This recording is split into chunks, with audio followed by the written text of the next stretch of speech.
Barren Texas Promise. Joanna Whitmore had sworn off trouble, but when Cashin Rhodes rode onto her land, all lean muscle and dark secrets, she knew she was staring it in the face. He smirked, tipping his hat. "You don't know it yet, sweetheart," he murmured. "But you're already mine." Chapter 1. The Widow's Quiet Resolve. The dawn painted the eastern sky in hues of apricot and rose, a gentle blush against the rugged, unforgiving landscape of the Arizona Territory. Joanna Whitmore watched it from the porch of her weathered ranch house, a mug of lukewarm coffee warming her hands. The air was crisp, carrying the scent of sage and dust, a familiar comfort in a world that had offered her little else in recent years.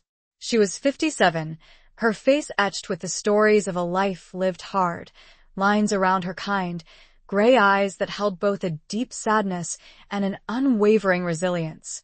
Her hair, once the color of ripe wheat, was now streaked with silver, pulled back in a practical braid that reached halfway down her back. She wore a simple, faded blue calico dress, its worn fabric a testament to years of mending and making do.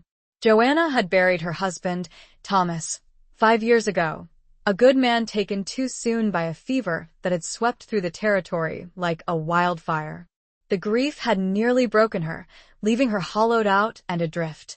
But the ranch, the sprawling Whitmore spread that had been in her family for generations, demanded her attention. It was more than just land and cattle, it was a legacy, a promise she'd made to her father and to Thomas, to keep it thriving.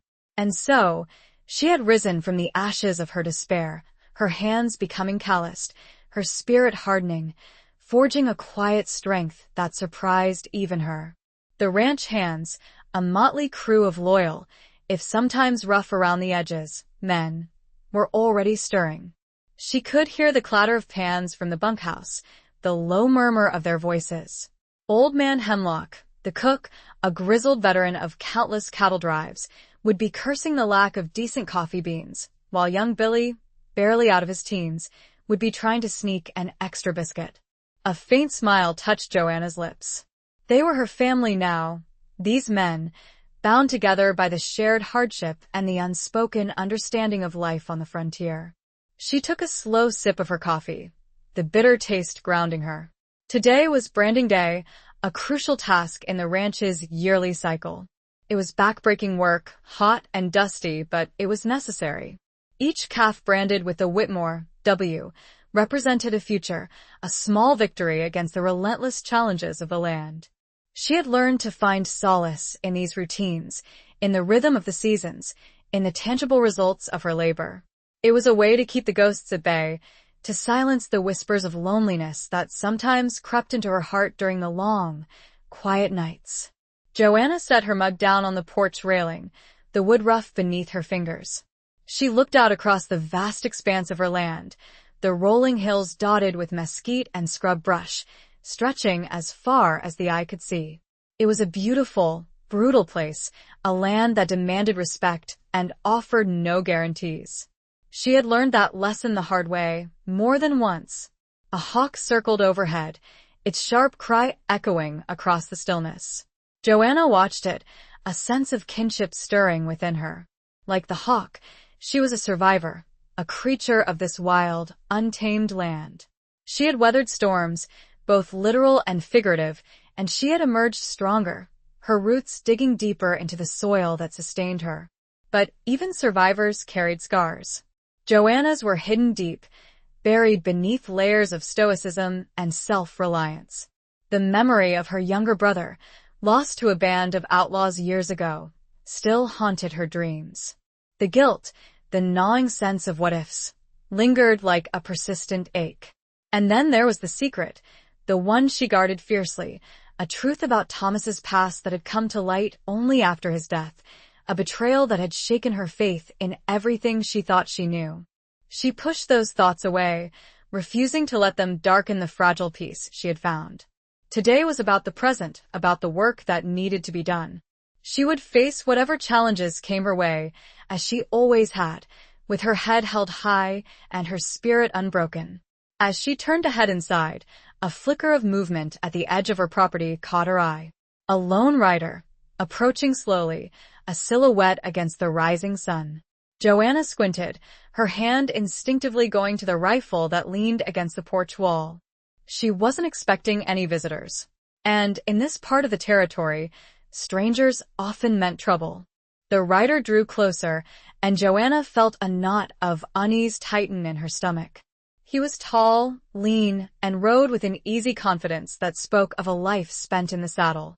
As he neared the fence line, he reined in his horse, a magnificent black stallion that pawed the ground impatiently. Joanna could see the glint of sunlight on the silver buckle of his gun belt, the worn leather of his chaps, the dark intensity of his gaze. He removed his hat, revealing a face that was both handsome and hardened, a face that seemed to hold 1,000 untold stories. His eyes, the color of dark chocolate, met hers, and Joanna felt a strange, unsettling jolt, a mixture of apprehension and something else, something she couldn't quite name. He had a neatly trimmed, but full, dark beard, with only hints of gray beginning to dust through. "Morning, ma'am," he said, his voice a low, resonant drawl that sent a shiver down her spine. "Name's Cashin Rhodes." He smirked, a flash of white teeth against the darkness of his beard. "You don't know it yet, sweetheart," he murmured, his voice barely above a whisper, "but you're already mine." The words were a challenge, a promise, and a threat all rolled into one. Joanna's breath caught in her throat. She hadn't felt this flustered, this aware of a man in years. And it terrified her. The quiet resolve she'd cultivated so carefully felt suddenly, precariously fragile. What was this stranger doing on her land, and what did he want? Chapter 2. A shadow on the horizon. Joanna straightened, her hand tightening on the rifle. "Mr. Rhodes," she said, her voice steady despite the tremor in her heart. "This is private property. You have business here?" Her words were measured, polite but firm, the tone she'd perfected over years of dealing with all manner of men, from cattle buyers to drifters looking for work. Cashin Rhodes leaned forward in his saddle, his eyes never leaving hers. "Business, you could say," he replied, his voice a low rumble. "I'm looking for a man who might have passed through here." He paused, letting the silence hang heavy in the air. "A man named Silas Blackwood." The name struck Joanna like a physical blow. Silas Blackwood, the outlaw who had led the raid that had killed her brother, Daniel, all those years ago. The name she had tried to bury, to forget, along with the pain and the guilt. She felt a cold wave of dread wash over her, chilling her to the bone. "I haven't heard that name in years," she said, her voice tight. "What makes you think he'd be here?" She knew it was a lie, a desperate attempt to protect herself, to protect the fragile peace she had built. Blackwood had been a ghost, a phantom that haunted the edges of her memory, but she had always known, deep down, that he was still out there, somewhere. Cashin Rhodes studied her, his gaze piercing, as if he could see right through her. "Heard rumors," he said, his voice noncommittal. "Rumors of a man matching his description, hiding out in these parts. Thought it was worth checking out." He shifted in his saddle, his hand resting casually on the pommel, but Joanna noticed the way his fingers tightened, the subtle tension in his posture. "Well, you've checked," Joanna said, her voice sharper now. "And you've found nothing. I suggest you move on, Mr. Rhodes." She wanted him gone, off her land, away from her. He was stirring up things she had tried so hard to suppress, bringing the darkness back into her carefully ordered world. He didn't move. Instead, he dismounted, his movements fluid and graceful, the movements of a man who was comfortable in his own skin, a man who was used to getting what he wanted. He tied his horse to the fence post, the stallion snorting and stamping its hooves. Joanna watched him, her heart pounding in her chest. He was too close, too imposing, too everything. "I'm not leaving just yet, Mrs. Whitmore," he said, his voice soft but firm. "I have a feeling about this place. A feeling that I'm close to finding what I'm looking for." He took a step closer, and Joanna instinctively took a step back, the rifle held firmly in her grasp. "You're trespassing," she said, her voice trembling slightly. "I'll ask you one last time to leave." She knew she was bluffing, that she couldn't force him to go if he didn't want to. But she had to try, had to maintain some semblance of control. Cashin Rhodes smiled, a slow, knowing smile that made her skin crawl. "I wouldn't want to cause any trouble, Mrs. Whitmore," he said. "But I'm not a man who gives up easily. Especially when I'm on the trail of something or someone important." He looked past her, towards the ranch buildings, his eyes narrowed. "You wouldn't happen to be hiding anything, would you?" The question hung in the air, heavy with suspicion. Joanna felt a wave of panic rise within her. She couldn't let him find out, couldn't let him uncover the secrets she had kept buried for so long. The secrets about Thomas, about the money he had hidden, about the connection to Blackwood that had come to light only after his death. She forced herself to meet his gaze, to hold his stare. "I have nothing to hide, Mr. Rhodes," she said, her voice surprisingly steady. "This is a working ranch, nothing more. Now I'll thank you to leave." He held her gaze for a long moment, the silence stretching between them, taut and charged. Then he slowly nodded. "All right, Mrs. Whitmore," he said. "I'll respect your wishes. For now." He turned and walked back to his horse, his movements deliberate, unhurried. He mounted, his eyes still fixed on her. "But I'll be back," he said, his voice a low promise. "Something tells me this isn't over." He tipped his hat, a mocking gesture, and then he spurred his horse, riding away in a cloud of dust, leaving Joanna standing there, shaken and vulnerable, the shadow of his presence lingering long after he was gone. She watched him until he disappeared over the horizon, the unease in her heart growing with each passing moment. Cashin Rhodes was a danger, a threat to everything she held dear. And she knew, with a chilling certainty, that he would keep his word. He would be back. She felt the familiar ache of loneliness, but it was different now, sharper, edged with a fear she hadn't known in years. He had stirred the sleeping embers of her past, and she was terrified of the fire they might ignite. Chapter 3.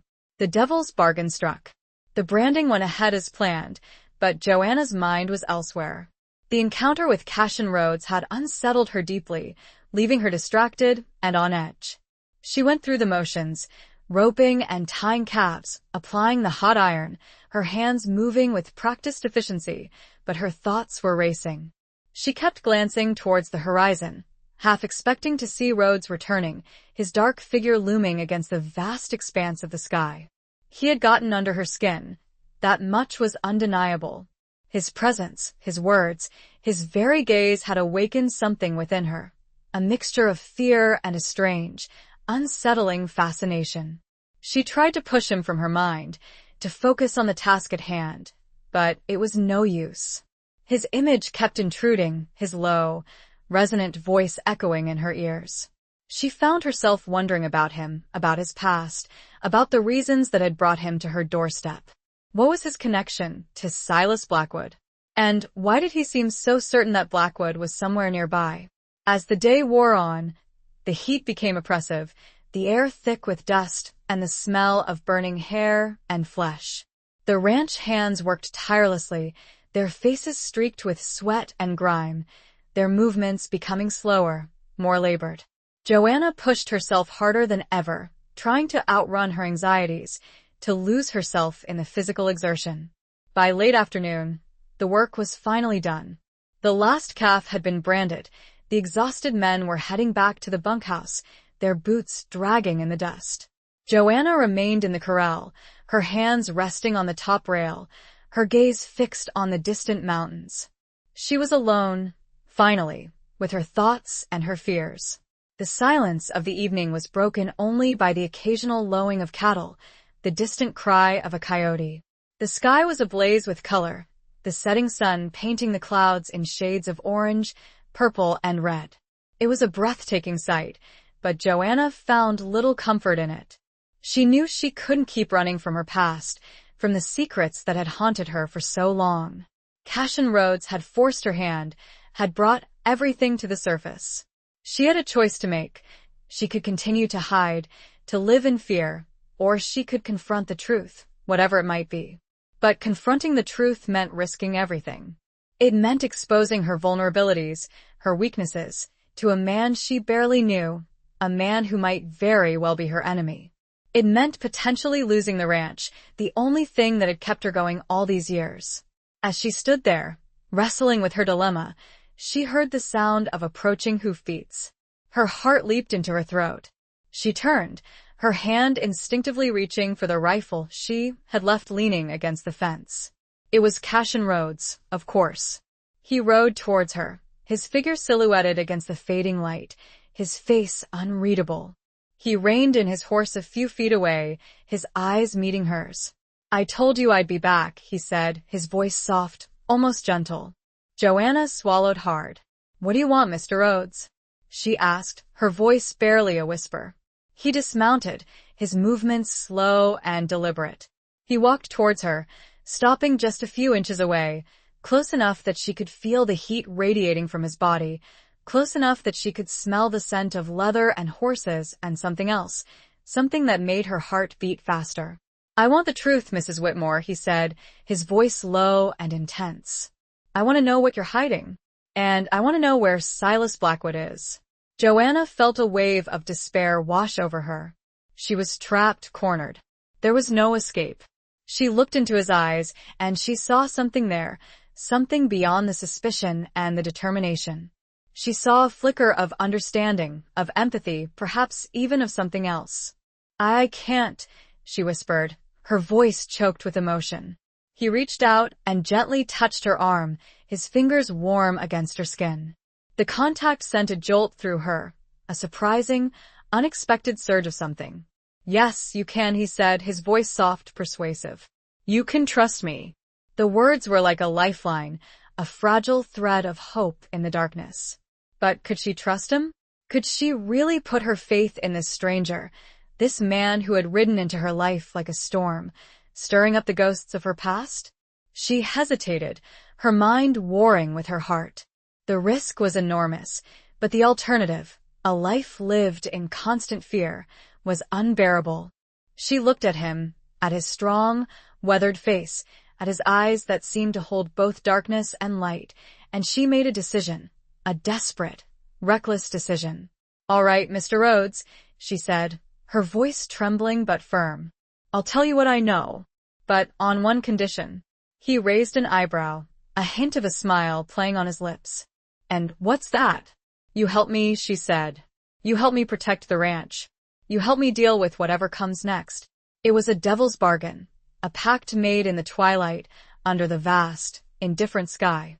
But Joanna knew it was the only chance she had.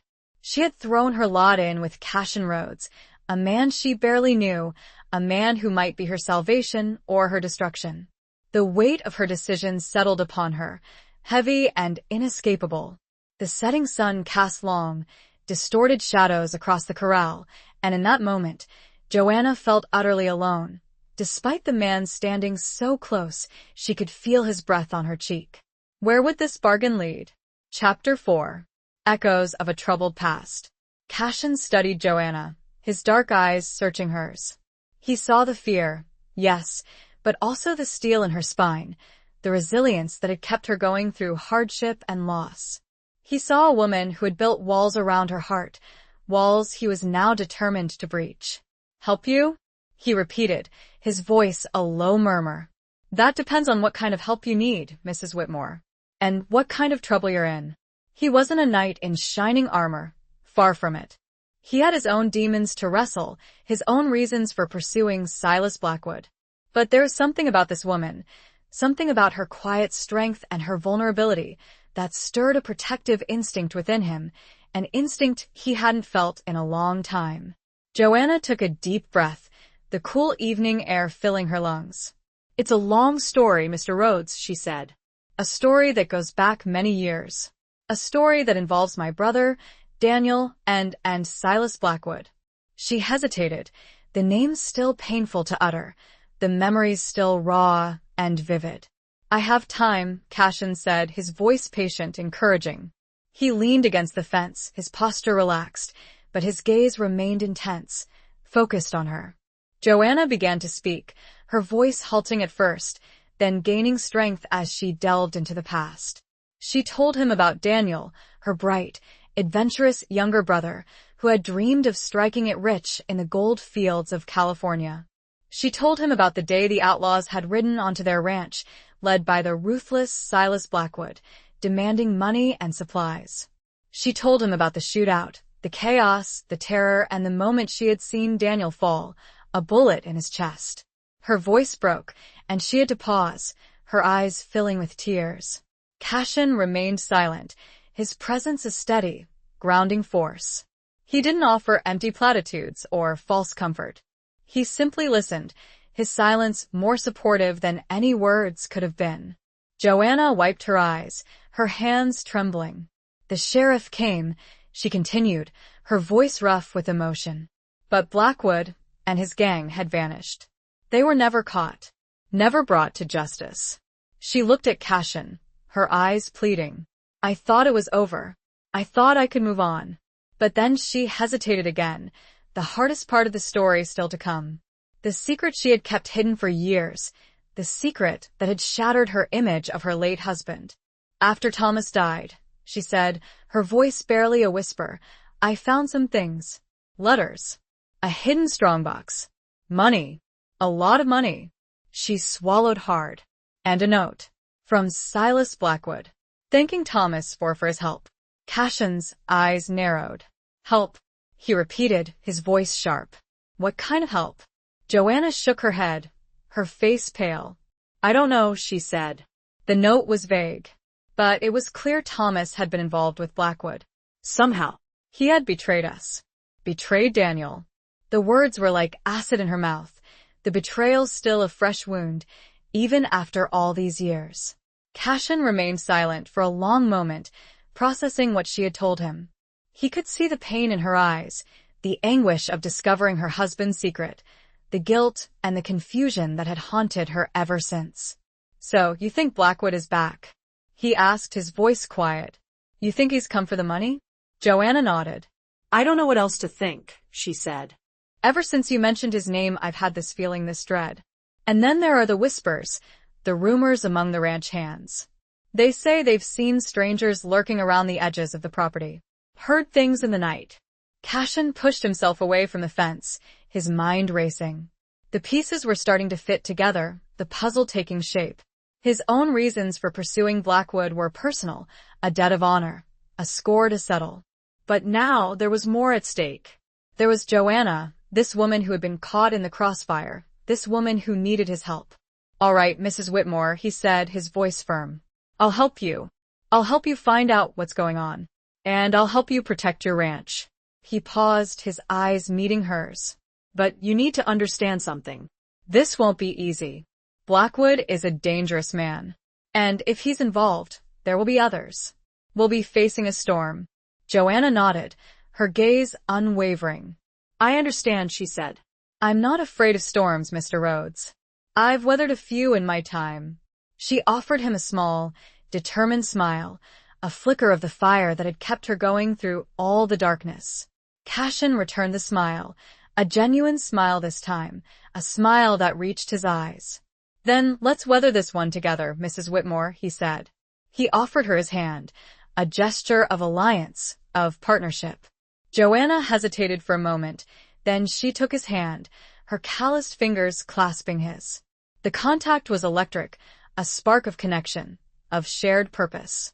They stood there, hand in hand, under the darkening sky, two unlikely allies, bound together by a shared past and an uncertain future. The first stars began to appear, faint pinpricks of light in the vastness. A coyote howled in the distance, a mournful sound that echoed the uncertainty in Joanna's heart. But for the first time in a long time, she didn't feel completely alone. She had made a bargain, a dangerous bargain, but she had also found an ally, a protector, and maybe, just maybe, a friend. The air was thick with unspoken questions, but the silence was no longer empty, it was charged with a shared understanding, a fragile hope born of desperation and a growing, undeniable connection. Chapter 5. Under a Sky of Suspicion. The next morning dawned clear and bright, the sky a vast expanse of blue, stretching endlessly above the rugged landscape. But the beauty of the day did little to dispel the tension that hung heavy in the air at the Whitmore Ranch. Cashin Rhodes had stayed the night, sleeping in the spare room of the main house, a silent, watchful presence. Joanna had barely slept, her mind replaying the events of the previous day, the revelations, the bargain she had struck. She felt a strange mixture of relief and apprehension, a sense of having crossed a line, of having irrevocably changed the course of her life. She found Cashin on the porch, drinking coffee and watching the sunrise. He was dressed in the same clothes as the day before, his dark shirt and worn jeans emphasizing his lean, muscular build. He looked like he belonged in this landscape, a part of the wildness, the untamed spirit of the frontier. "Morning," he said, his voice a low rumble, his eyes meeting hers. There was a warmth in his gaze that hadn't been there before, a subtle shift in their dynamic. "Morning," Joanna replied, her voice a little unsteady. She poured herself a cup of coffee, the familiar ritual grounding her. They stood in silence for a few moments, watching the ranch hands begin their day, the sounds of their work drifting across the stillness.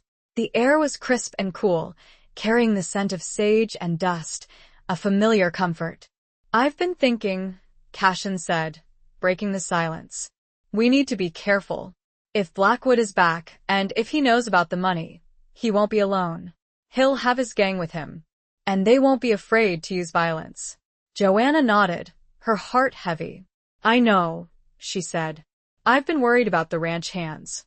They're good men, loyal, but they're not gunfighters." She looked at Cashin, her eyes pleading. "I don't want anyone else to get hurt. Not because of me. Not because of my past." Cashin reached out and gently touched her arm, his fingers warm against her skin. The gesture was reassuring, comforting. "We won't let that happen," he said, his voice firm. "We'll protect them. And we'll protect you." Joanna felt a surge of gratitude, a warmth that spread through her, easing the knot of anxiety in her stomach. She had placed her trust in this man, this stranger, and she was beginning to believe that she hadn't made a mistake. "We need to find out more about what's going on," Cashin continued. "We need to know who's been seen around the property, who's been asking questions. We need to be one step ahead of Blackwood." Joanna nodded. "I'll talk to Old Man Hemlock," she said. "He's been with the ranch longer than anyone. He sees everything, hears everything, and he's not afraid to speak his mind." Cashin agreed. "And I'll ride out to the perimeter," he said. "I'll see if I can find any signs of unwanted visitors." He paused, his eyes meeting hers. "We need to work together, Joanna. We need to trust each other." The word trust hung in the air between them, a fragile, precious thing. Joanna knew that trust was hard-won, especially in this harsh, unforgiving land. She had trusted Thomas, and he had betrayed her. Could she trust Cashin? Could she really put her life and the lives of her ranch hands in his hands? She looked into his eyes, and she saw a sincerity there, a depth of character that resonated with her. She saw a man who had known hardship, who had faced his own demons, and who was offering her his strength, his protection. "I do trust you, Cashin," she said, her voice soft but firm. The words surprised her, even as she spoke them. But they were true. She did trust him, against all reason, against all her instincts. Cashin smiled, a genuine smile that transformed his face, softening the hard edges, revealing a glimpse of the man beneath the rugged exterior. "Then let's get to work," he said. The day unfolded with a sense of urgency, a feeling of impending danger. Joanna spoke to Old Man Hemlock, who confirmed her suspicions. He had seen strangers lurking around the edges of the property, shadowy figures who didn't belong. He had heard whispers, rumors of trouble brewing. He had even seen a man who matched the description of Silas Blackwood, a man he hadn't seen in years, a man he had hoped never to see again. Cashin returned from his ride, his face grim. He had found tracks, signs of a camp, evidence that a group of men had been watching the ranch, studying their movements. He had also found something else, something that sent a chill down Joanna's spine. A small, black feather, tied to a branch with a piece of rawhide. "Blackwood's calling card," Cashin said, his voice low and dangerous. "He's letting us know he's here. He's playing with us." Joanna felt a wave of fear wash over her, but she pushed it down, forcing herself to remain calm. She had made a choice, and she would not back down. She would face this threat, whatever it might be, with Cashin by her side. As dusk began to settle, painting the sky in shades of purple and gray, a sense of unease crept over Joanna. She found herself glancing at the windows, imagining eyes peering in from the darkness. Every creak of the house, every rustle of the wind, made her jump. The sky was beautiful, but it felt more like a shroud of suspicion than a blanket of peace. Where would Blackwood strike first? Chapter 6. The cracks begin to show. The uneasy peace of the Whitmore Ranch was shattered not by a sudden attack, but by a slow, insidious unraveling. Suspicion, like a creeping vine, began to wind its way around the hearts of the ranch hands. They had always been a close-knit group, bound by shared hardship and loyalty to Joanna, but the presence of Cashin Rhodes and the whispers of Blackwood's return had sown seeds of doubt. Joanna noticed it first in small ways. The men were quieter than usual, their conversations hushed, their eyes averted. They were still respectful to her, still followed her orders, but there was a distance, a reserve, that hadn't been there before. She tried to address it directly, gathering them together after supper one evening. "I know there's been talk," she said, her voice steady and calm, "talk of trouble, of outlaws. I know you're worried." She looked at each of them in turn, her gaze meeting theirs. "But I want you to know that I'm doing everything I can to keep us safe. Mr. Rhodes is here to help us. He's a friend." The word friend sounded hollow, even to her own ears. She knew the men were skeptical. They saw Cashin as an outsider, a stranger, a potential threat. They didn't understand her connection to him, the bargain she had struck. Old Man Hemlock, ever the pragmatist, spoke up. "With all due respect, ma'am," he said, his voice gruff, "we don't know this fella. We don't know where he comes from, what he wants. And we don't know why he's so interested in Silas Blackwood." The other men murmured their agreement, their faces etched with concern. Joanna felt a wave of frustration, of helplessness. She couldn't tell them the whole truth, not yet. She couldn't risk exposing her vulnerability, her past, to them. "I understand your concerns," she said, her voice tight. "But I assure you, Mr. Rhodes is here to help.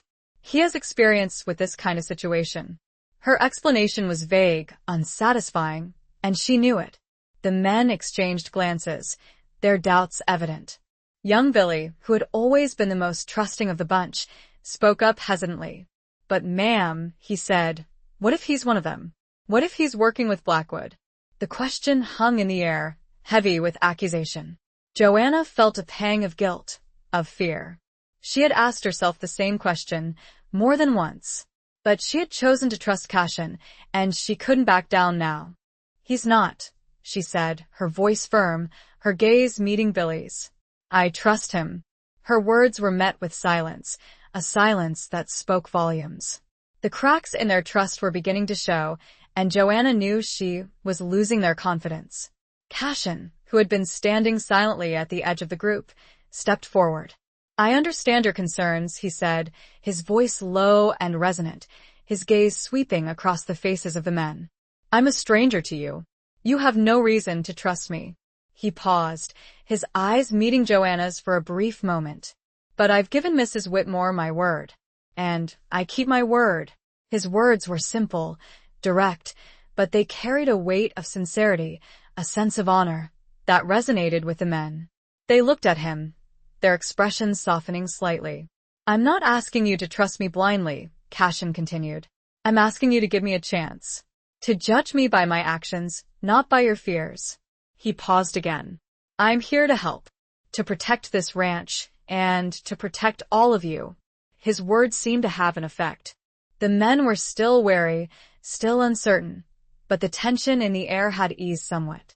They were willing to give him a chance, to see if he was true to his word. But the cracks remained, the underlying suspicions still simmering beneath the surface.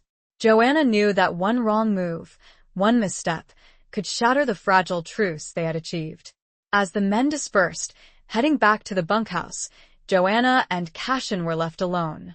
She looked at him, her eyes filled with a mixture of gratitude and apprehension. "Thank you," she said, her voice soft. "You handled that well." Cashin nodded, his face grim. "It's not over," he said. "We've bought ourselves some time, but we need to find Blackwood. We need to end this, before it tears everything apart." He was right. The threat was still out there, lurking in the shadows, waiting to strike. And the longer it lingered, the more damage it would do, not just to the ranch, but to the fragile bonds of trust that held it together. The night was quiet, but the silence felt heavy, pregnant with unspoken fears. Joanna couldn't shake the feeling that they were walking on eggshells, that the slightest misstep could bring everything crashing down. The weight of responsibility, of protecting her men, pressed down on her, heavier than ever. And she knew, deep down, that the cracks that had appeared were only the beginning. The real test was yet to come. Chapter 7. A dance of defiance and desire. The following days settled into an uneasy rhythm. Cashin spent his time patrolling the perimeter of the ranch, his eyes constantly scanning the horizon, his senses alert for any sign of trouble. Joanna, meanwhile, tried to maintain a semblance of normalcy, overseeing the day-to-day operations, trying to keep the ranch hands focused on their work, trying to ignore the undercurrent of suspicion that still lingered. But the tension between Joanna and Cashin was undeniable. It was a strange, complex dynamic, a mixture of gratitude and apprehension, of trust and uncertainty. They were allies, partners in this dangerous game, but they were also strangers, drawn together by circumstances, by a shared threat. And there was something else, something that simmered beneath the surface, something that Joanna tried to ignore, to deny. A spark of attraction, a flicker of desire that she hadn't felt in years, a feeling that both terrified and exhilarated her. She found herself watching him, noticing the way he moved, the way he spoke, the way his eyes crinkled at the corners when he smiled. She found herself drawn to his strength, his quiet confidence, his unwavering determination. She found herself wanting him. She chided herself for these feelings, for this foolishness. She was a widow, a woman of a certain age, a woman who had sworn off men, off love, off all the complications that came with it. She had her ranch, her responsibilities, her independence. She didn't need anything else. But the heart, she was learning, had a will of its own. And her heart, it seemed, was beginning to beat faster, to yearn for something more, something she had thought was lost to her forever. One evening, after a long day of work, Joanna found herself alone with Cashin on the porch, watching the sunset. The sky was ablaze with color, a breathtaking display of oranges, purples, and reds. "It's beautiful," she said, her voice soft, her gaze fixed on the horizon.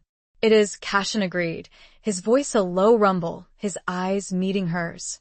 They stood in silence for a few moments, the beauty of the sunset a shared moment, a brief respite from the tension and the danger that surrounded them. I wanted to thank you again," Joanna said, breaking the silence. "For what you did. For speaking to the men. For everything." Cashin turned to her, his gaze intense. "You don't need to thank me, Joanna," he said. "I'm doing what I promised. I'm protecting you."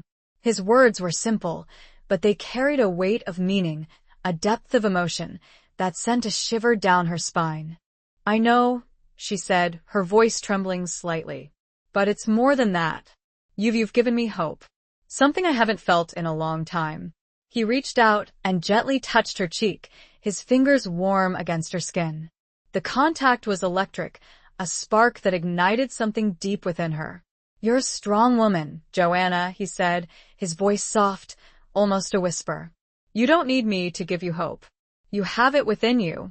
His words were meant to be reassuring, but they had the opposite effect. They reminded her of her vulnerability, of her dependence on him, of the feelings she was trying so hard to suppress. She pulled away, her cheeks flushed, her heart pounding.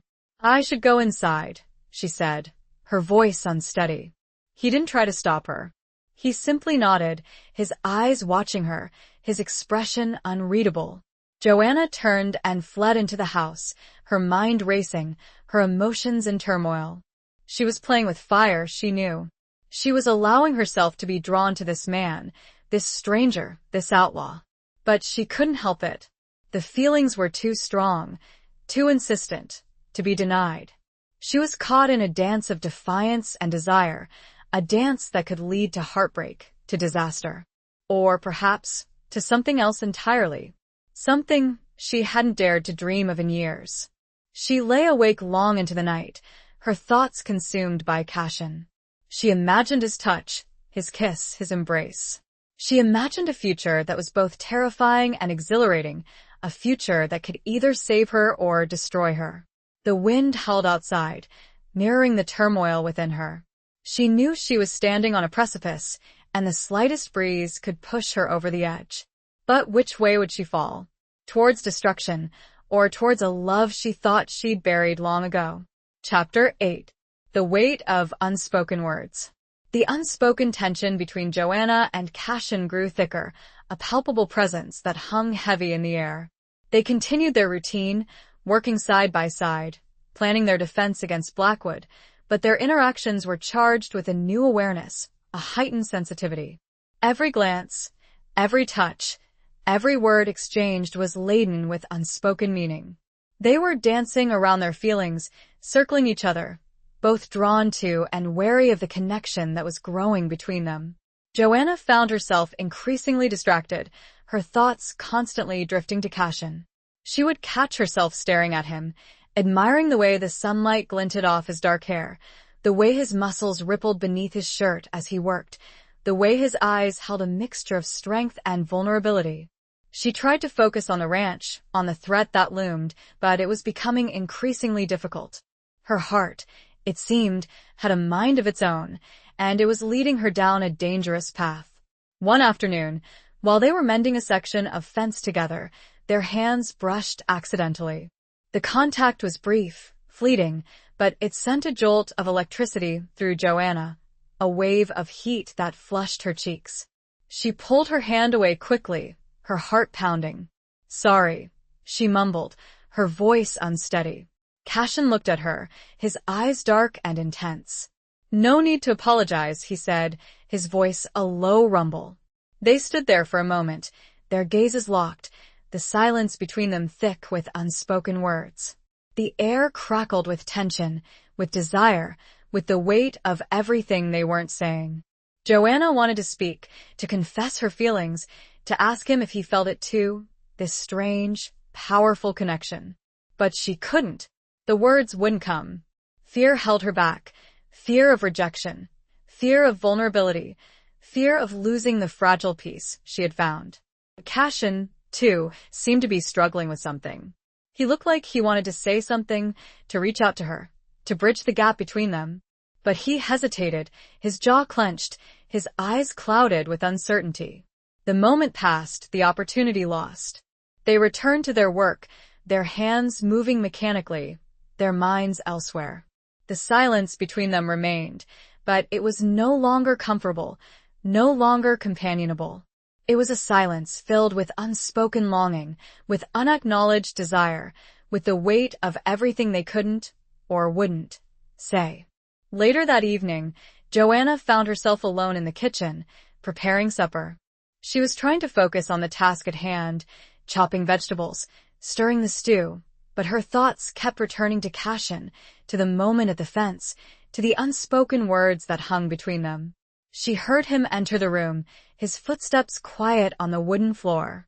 She didn't turn, didn't acknowledge his presence, but she was acutely aware of him, of his nearness, of the way his presence filled the room. He stood behind her, close enough that she could feel the warmth radiating from his body, close enough that she could smell the scent of leather and horses and something else, something that made her heart beat faster.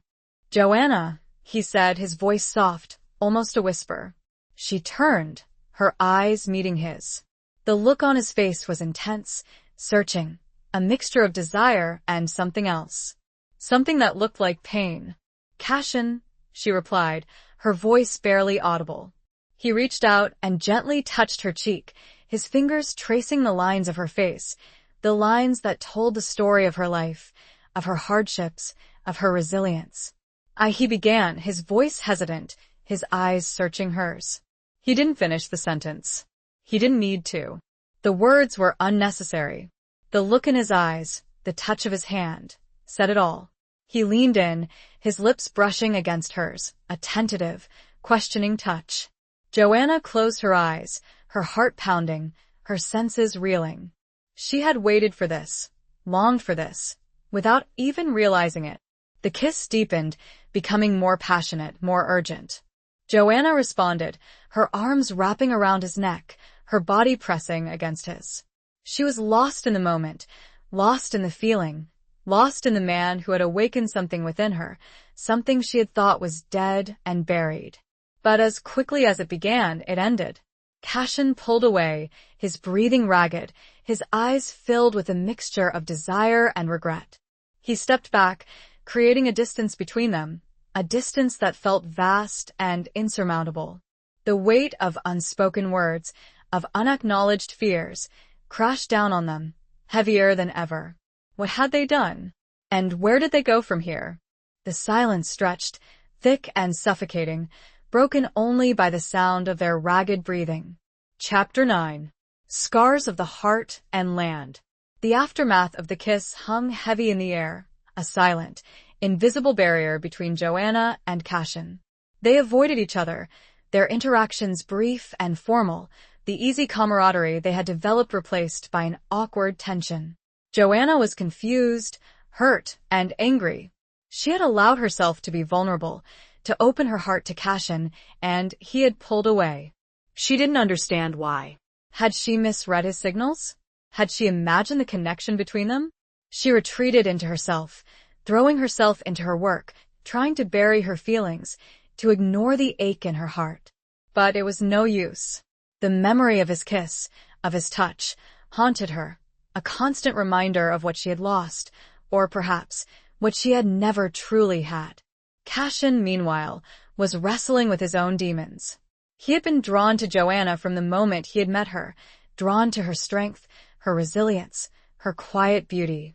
He had allowed himself to get close, to feel something he hadn't felt in years, something he had thought he was incapable of feeling. But he had pulled away, for her sake, and for his own. He was a man with a past, a man with secrets, a man who was not worthy of her love. He had come to the Whitmore Ranch seeking vengeance, seeking justice for the wrongs that had been done to him. He had not come seeking love. He knew he had hurt her, and the guilt gnawed at him. He wanted to explain, to apologize, to tell her the truth about his past, about the reasons that had brought him here. But he couldn't. The words wouldn't come. He was afraid of exposing his vulnerability, afraid of losing the control he had so carefully maintained. One evening, as Joanna was sitting alone on the porch, watching the stars emerge, Cashin approached her. He stood silently beside her for a few moments, the silence between them heavy with unspoken words. "Joanna," he said, his voice low and hesitant. "I need to talk to you." Joanna turned to him, her eyes guarded, her expression unreadable. "About what?" she asked, her voice cool, distant. He took a deep breath, his jaw clenched. About what happened. About us." Joanna felt a flicker of hope, a spark of warmth, but she quickly suppressed it. She wouldn't allow herself to be vulnerable again, not until she knew the truth. "There is no us, Cashin," she said, her voice flat, devoid of emotion. "There was a moment. A mistake. It won't happen again." His eyes searched hers, his expression pained.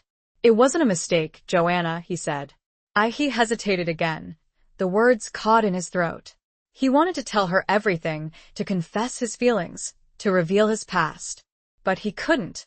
The fear held him back, the fear of rejection, the fear of losing her. "You what?" Joanna asked, her voice sharp, her patience wearing thin. "You felt sorry for me? You were bored? You thought you could take advantage of a lonely widow?" Her words were harsh, cruel, but they were born of pain, of hurt, of a desperate need to protect herself. Cashin flinched, his face paling. "No," he said, his voice barely a whisper. "It wasn't like that. It was more." "More?" Joanna repeated, her voice laced with sarcasm. "More what? More lies? More secrets?" He looked at her, his eyes filled with a mixture of anguish and something else. Something that looked like love. "I have a past, Joanna," he said, his voice low and rough. "A past that haunts me. A past that makes me unworthy of you." Joanna felt a pang of sympathy, a flicker of understanding. She, too, had a past that she had tried to bury, to forget. But she couldn't let her guard down, not yet. "We all have a past, Cashin," she said, her voice softening slightly. "But that doesn't mean we have to be defined by it."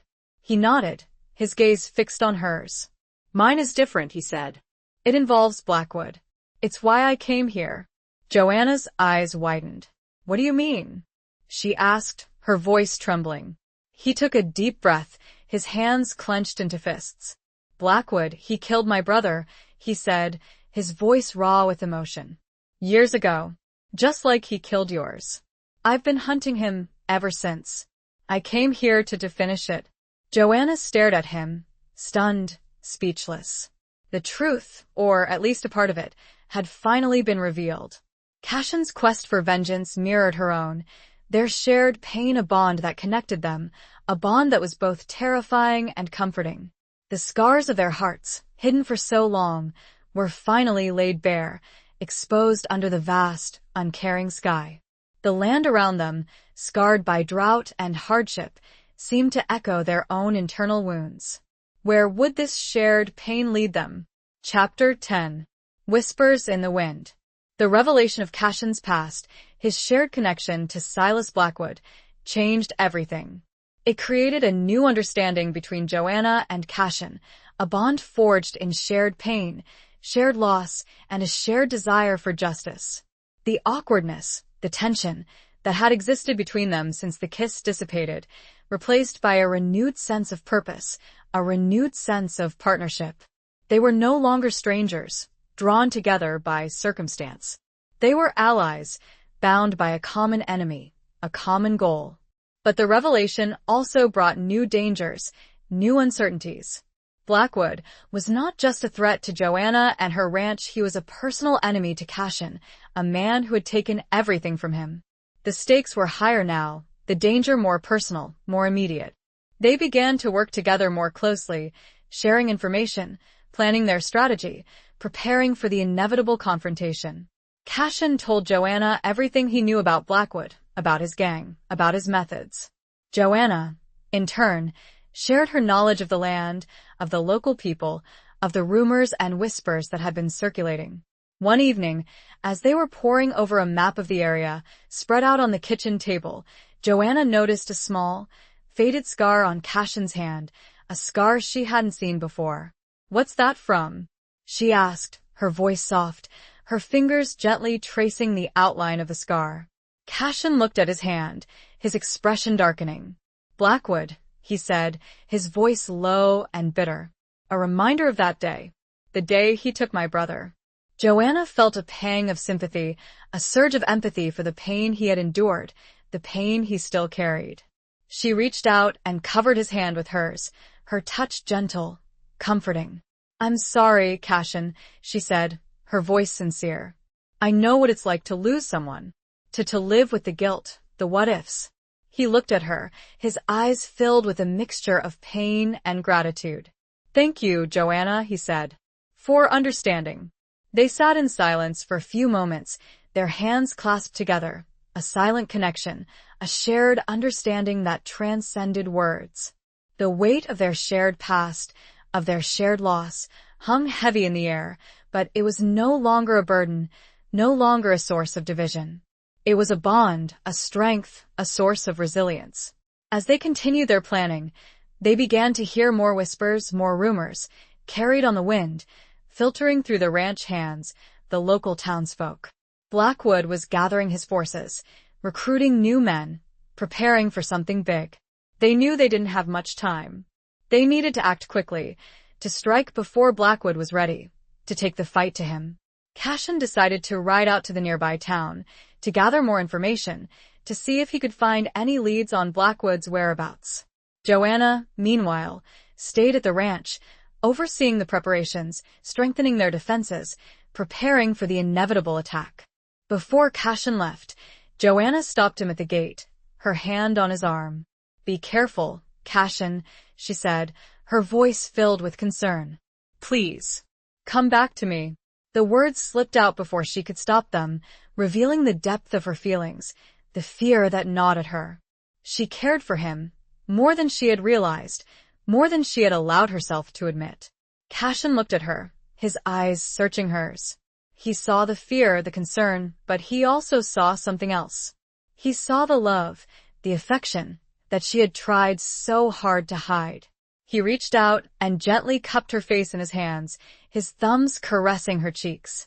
"I will," he said, his voice soft, his gaze intense. "I promise."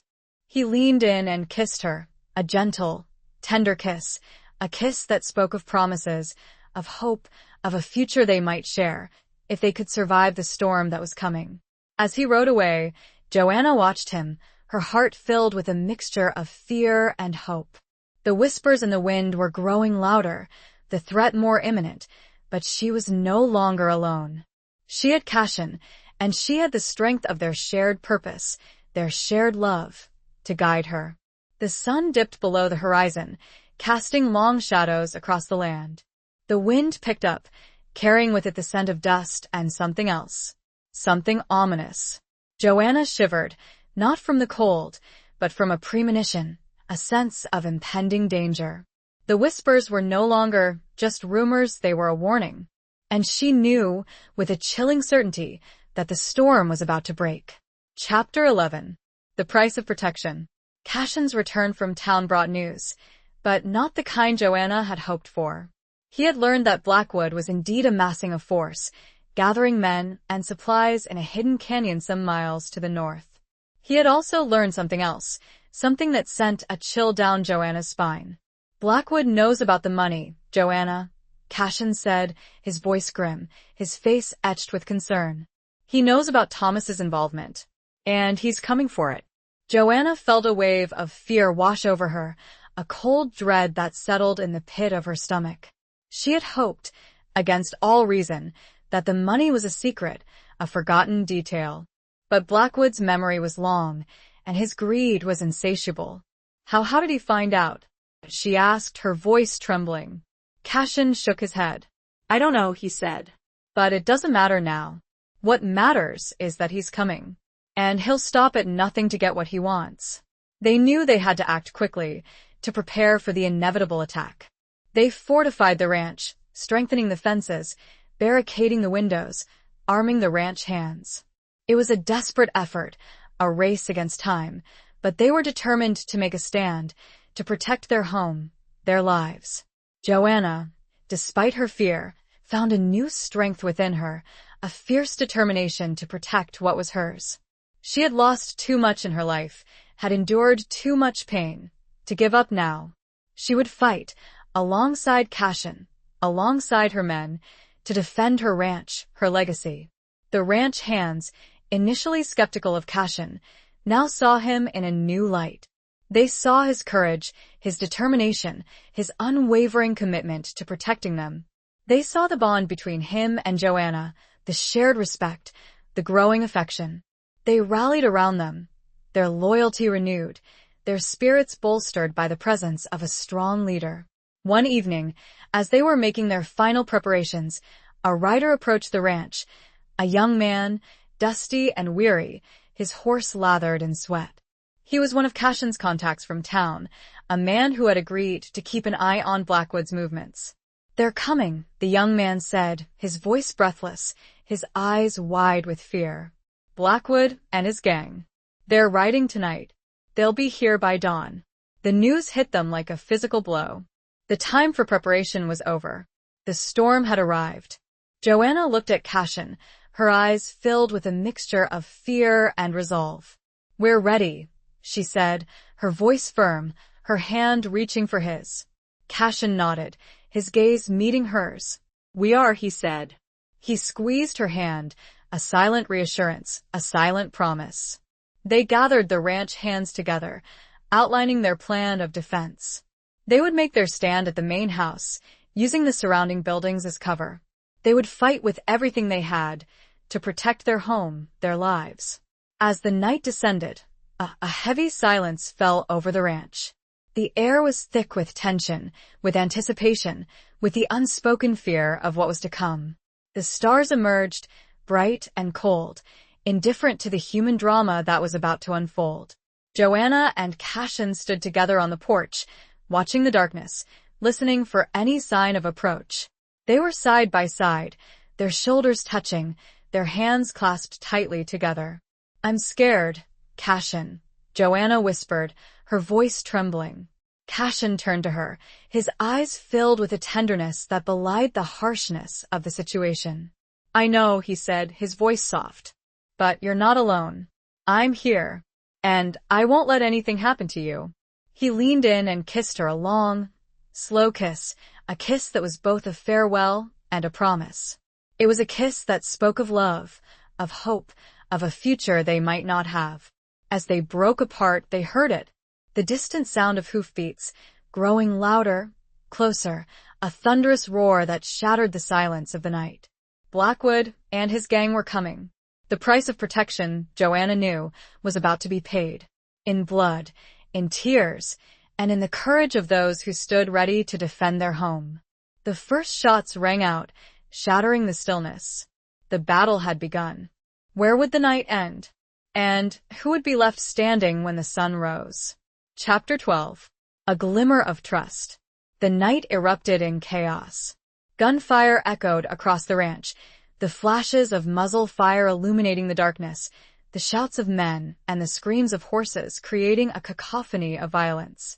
Joanna and Cashin, along with the ranch hands, fought with a desperate ferocity, defending their home against Blackwood's overwhelming force.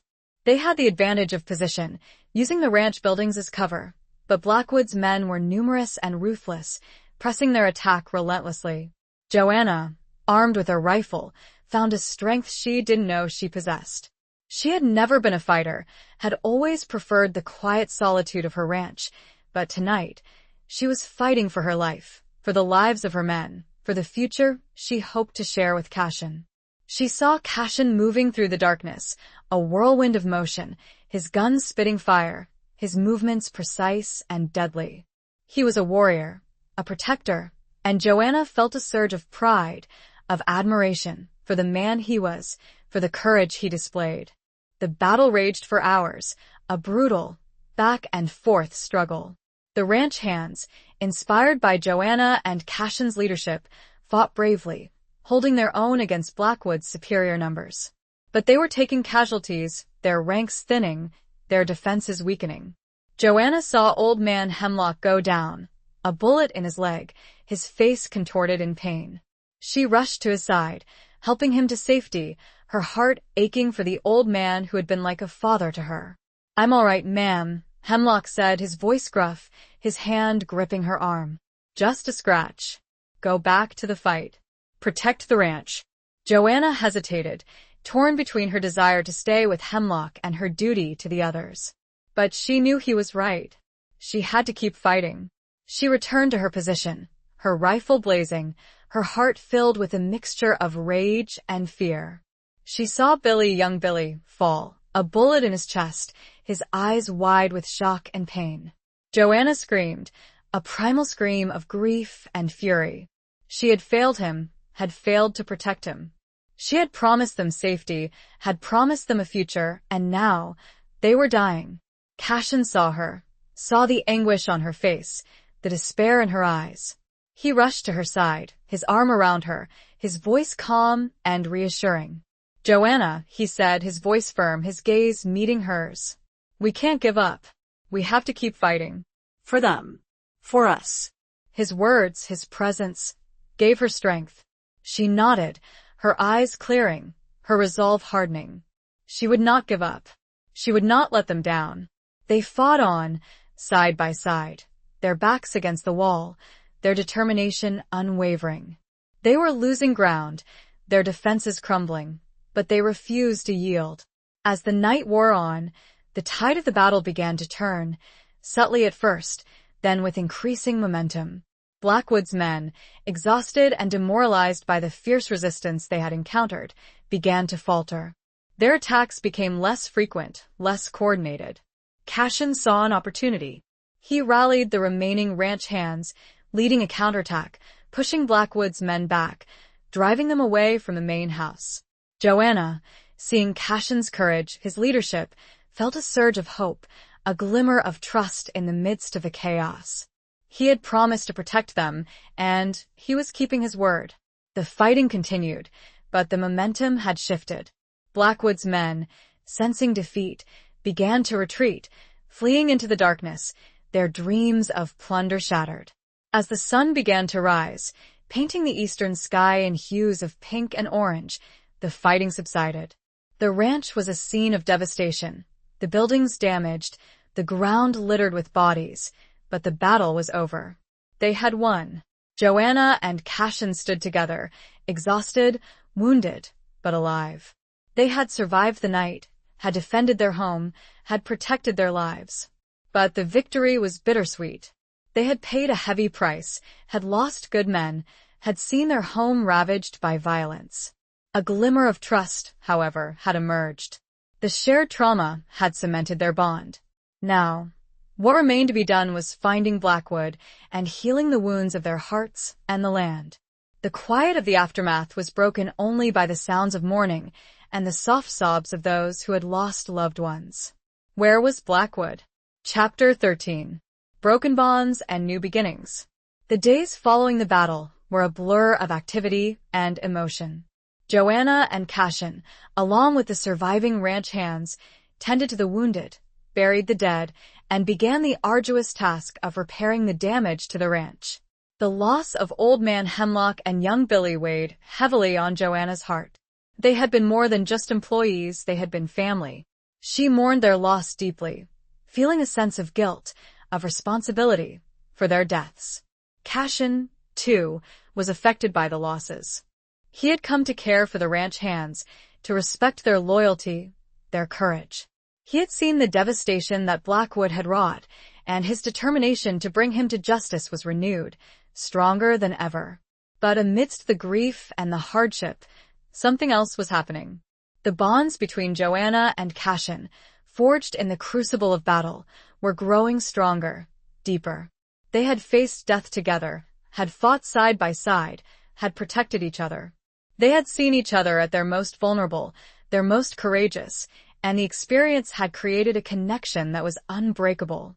They worked together tirelessly, rebuilding the ranch, restoring a sense of normalcy, a sense of hope. They shared the burden, the responsibility, and in doing so, they found a new level of intimacy, a new level of understanding. One evening, as they were sitting together on the porch, exhausted but content, Joanna turned to Cashin, her eyes filled with a mixture of gratitude and something more.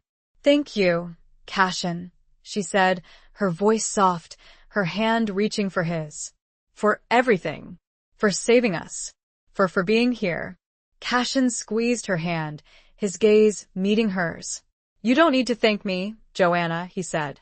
"I did what I had to do, what anyone would have done." Joanna shook her head. "No," she said. "It was more than that. You gave us hope.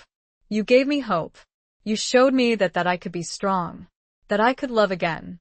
The word love hung in the air between them, a silent acknowledgement of the feelings that had been growing, simmering beneath the surface, for so long. Cashin looked at her, his eyes filled with a tenderness that melted her heart. He reached out and gently cupped her face in his hands, his thumbs caressing her cheeks. "Joanna," he said, his voice husky with emotion. "I care for you. More than I ever thought possible. More than I deserve." Joanna's heart soared. She had waited for this, longed for this, without even realizing it. She had found love again, in the most unexpected of places, in the most unlikely of men. She leaned in and kissed him, a long, slow kiss, a kiss that was both a promise and a beginning. It was a kiss that spoke of healing, of hope, of a future they would build together, a future free from the shadows of the past. But the past, they knew, was not yet behind them. Blackwood was still out there, somewhere, licking his wounds, plotting his revenge. They had won the battle, but the war was not yet over. As they broke apart, Cashin's face was grim, his eyes filled with determination. "We need to find him, Joanna," he said. "We need to finish this. Once and for all." Joanna nodded, her heart filled with a mixture of fear and resolve. She knew the dangers that lay ahead, the risks they would have to take. But she was no longer afraid. She had Cashin by her side, and together, they would face whatever came their way. The bonds that had been broken by violence and betrayal were being replaced by new bonds, stronger bonds, forged in love, in trust, in a shared commitment to a future free from fear. The ranch, slowly but surely, began to heal. The physical scars would remain, a reminder of the battle, but the spirit of the place, the spirit of its people, was unbroken. They had survived, and they would thrive, together. The new beginnings were fragile, but they were real, and they were precious.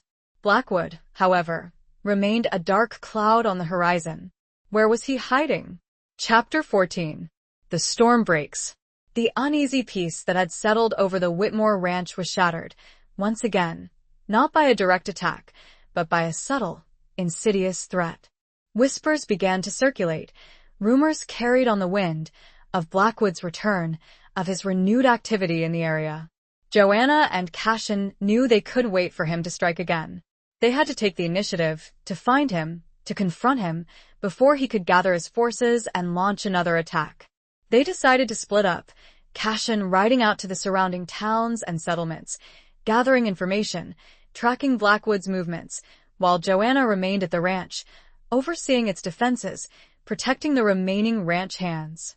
It was a risky plan, dividing their forces, but they knew it was the only way. They had to cover more ground, to gather as much intelligence as possible, to find Blackwood before he could strike again. Before Cashin left, they shared a moment, a quiet embrace, a silent promise. They knew the dangers they faced, the risks they were taking, but they were determined to see this through, to end Blackwood's reign of terror, once and for all. "Be careful, Cashin," Joanna said, her voice filled with concern, her hand gripping his arm. "Please, come back to me." Cashin nodded, his gaze meeting hers. "I will," he said, his voice firm, his eyes filled with a tenderness that belied the harshness of the situation. "I promise." He leaned in and kissed her, a long, slow kiss, a kiss that was both a farewell and a reassurance. It was a kiss that spoke of love, of hope, of a future they would share, if they could survive the storm that was brewing. As Cashin rode away, Joanna watched him, her heart filled with a mixture of fear and pride. She had found love again, in the most unexpected of places, in the most unlikely of men. And she would not let him go, not without a fight. The days that followed were filled with tension, with anticipation. Joanna kept the ranch hands busy, strengthening their defenses, preparing for the inevitable confrontation. She kept a watchful eye on the horizon, scanning the landscape for any sign of approach. She received word from Cashin, sporadic messages, carried by trusted riders, updating her on his progress. He was closing in on Blackwood, tracking him through the rugged terrain, following the trail of rumors and whispers. One evening, as Joanna was sitting alone on the porch, watching the sunset, a rider approached the ranch, a stranger, his face hidden in the shadows of his hat. Joanna's heart leaped into her throat. She reached for her rifle, her senses alert, her body tense with apprehension. The rider reined in his horse a few feet away, his eyes meeting hers. He slowly raised his hands, showing that he was unarmed. "Mrs. Whitmore?" he said, his voice low and hesitant. Joanna lowered her rifle slightly, but her guard remained up. "Who are you?" she asked, her voice firm, her eyes narrowed. The rider removed his hat, revealing a face that was both familiar and unexpected. It was a face she had seen before, in passing in town. A face that belonged to one of the local ranchers, a man named Miller. "I have a message," Miller said, his voice urgent, his eyes darting nervously around. From Blackwood." Joanna felt a cold wave of dread wash over her. This was it.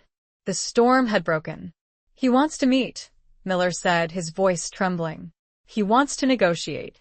He says he has something you want, and he wants something in return. Joanna's mind raced.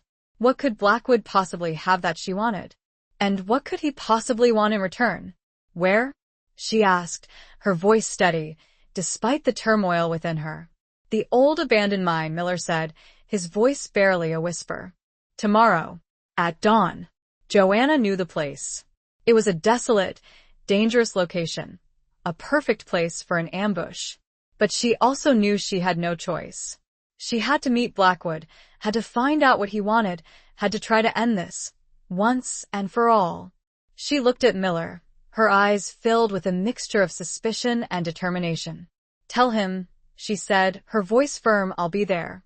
The night was still, but the air was thick with a sense of impending doom. The storm had broken, and Joanna knew she was walking into a trap. But she had to. For Cashin. For her ranch. For the future she hoped to build. The mine was a place of darkness and shadows, and Joanna wondered if she would ever see the light of day again. Where was Cashin? And would he arrive in time? Chapter 15. Revelations in the Ruins. Joanna arrived at the abandoned mine just as the first rays of dawn were painting the eastern sky. The air was cold and still, the silence broken only by the occasional cry of a hawk circling overhead. The mine itself was a gaping maw in the side of a rocky hill, a dark and forbidding place, a testament to broken dreams and shattered hopes. She rode alone, having left the ranch hands behind, instructing them to stay put and defend the ranch. She knew it was a risk, facing Blackwood alone, but she had to do it. She had to protect them, to keep them out of harm's way. She dismounted, her rifle in hand, her senses alert, her eyes scanning the shadows, searching for any sign of movement. The silence was unnerving, the tension palpable. Blackwood. She called out, her voice echoing through the stillness, her words a challenge, a defiance. A figure emerged from the darkness of the mine, a tall, imposing figure, his face shadowed by his hat, his eyes glinting in the dim light. It was Silas Blackwood, the man who had haunted her dreams, the man who had taken her brother, the man who had threatened everything she held dear. Mrs. Whitmore, Blackwood said, his voice a low, gravelly drawl, his words dripping with sarcasm. You came. I wasn't sure you would. Joanna stood her ground, her rifle leveled at him, her gaze unwavering. What do you want, Blackwood? She asked, her voice firm, her heart pounding. Blackwood chuckled, a cold, chilling sound that sent a shiver down her spine. I want what's mine, Mrs. Whitmore, he said. The money. The money your husband stole from me. Joanna's eyes narrowed. My husband stole nothing from you, Blackwood, she said. He was a good man. You're the thief. You're the murderer. Blackwood's smile vanished, replaced by a look of pure rage. Your husband was a liar and a cheat, Mrs. Whitmore, he said, his voice rising. He double-crossed me. He took what was rightfully mine. And now, I'm here to collect. Joanna felt a surge of anger, a fury that burned through her fear. She would not let this man, this monster, defile Thomas's memory, even if he had been involved with him. You'll get nothing from me, Blackwood, she said, her voice steady, her finger tightening on the trigger. Blackwood laughed again, a mocking, taunting sound. Oh, I think you will, Mrs. Whitmore, he said. Because I have something you want. Something you'd do anything to get back. He gestured towards the darkness of the mine, and another figure emerged, a smaller figure, bound and gagged, his face bruised and bloodied. Joanna's heart stopped. It was Cashin. Blackwood had captured him, had used him as bait, had lured her into a trap. Let him go, Blackwood, Joanna said, her voice trembling, her rifle shaking in her hands. Blackwood smiled, a cruel, triumphant smile. Not until I get what I want, Mrs. Whitmore, he said. The money. All of it. Or your lover dies. Joanna felt a wave of despair wash over her. She was trapped, cornered. She had no choice. She had to give Blackwood the money, to save Cashin's life. But as she was about to speak, to agree to Blackwood's terms, another voice rang out, a voice that was both familiar and unexpected. Don't do it, Joanna. A figure emerged from the shadows behind Blackwood, a figure that Joanna recognized instantly. It was Thomas, her husband, the man she had thought was dead. He was alive, and he was holding a gun, pointed directly at Blackwood. The revelations were cascading, tumbling over Joanna like a landslide. Thomas alive? Cashin captured? Blackwood about to be double-crossed? The ruins of the mine seemed to echo with the shattering of her past, the crumbling of everything she thought she knew. The dawn, breaking over the horizon, cast long, distorted shadows, mirroring the twisted truths that were now being revealed. Where would this end? And who would survive the final confrontation? Chapter 16. The Heart's Reckoning. The world seemed to tilt on its axis. Joanna stared at Thomas, her mind reeling, unable to comprehend what she was seeing. Her husband, the man she had mourned, the man she had buried, was standing before her, alive and well, and holding a gun on Silas Blackwood. "Thomas?" she whispered, her voice barely audible, her eyes wide with disbelief. Thomas nodded, his face grim, his eyes filled with a mixture of regret and determination. "It's me, Joanna," he said. I'm sorry. Joanna couldn't speak, couldn't move. She was frozen, paralyzed by shock, by the sheer impossibility of what was happening. Blackwood, meanwhile, was equally stunned. He stared at Thomas, his face contorted in rage, his eyes blazing with fury. "You're alive?" he stammered, his voice incredulous. But how? Thomas smiled, a cold, mirthless smile. "I had a little help," he said. "A little insurance policy. Let's just say I knew you couldn't be trusted, Blackwood." He turned to Joanna, his gaze softening slightly. "I know you have questions, Joanna," he said, "and I'll answer them. All of them. But first, we need to deal with this vermin." He turned back to Blackwood, his gun still trained on him. "It's over, Blackwood," he said. "Your reign of terror ends here." Blackwood, recovering from his shock, sneered.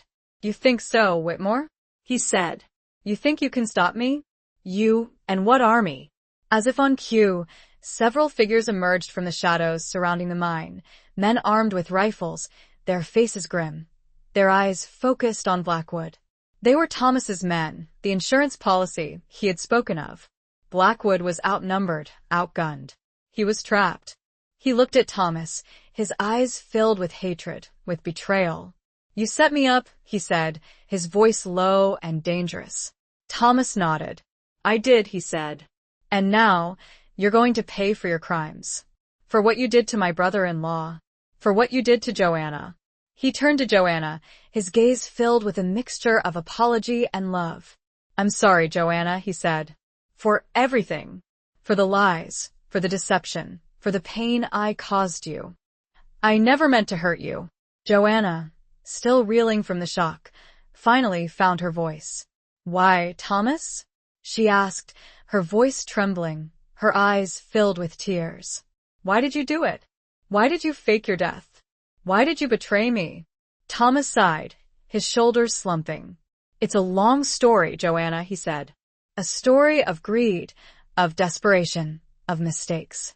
I got involved with Blackwood years ago. I thought I could make some easy money, provide for us for our future. But it spiraled out of control. I got in too deep. I couldn't get out." He paused, his gaze meeting hers. "When Daniel was killed," he continued, his voice choked with emotion, "I knew I had to do something. I had to end it. I faked my death, with the help of some friends. I thought I could protect you, keep you safe. I thought I could start over." Joanna stared at him, her heart aching, her mind struggling to process everything he was saying. She had loved him, had mourned him, had built a new life without him. And now, he was back, a stranger, a ghost from her past. "But why now?" she asked, her voice barely a whisper. "Why come back now?" Thomas looked at Cashin, still bound and gagged, his face bruised and bloodied. "Because of him," he said. "Because of what Blackwood did to him. Because I knew you cared for him. And I couldn't let Blackwood hurt anyone else." He turned back to Joanna, his eyes filled with a pleading, desperate look. I know I don't deserve your forgiveness, Joanna, he said. But I still love you. I always have. Joanna's heart was torn.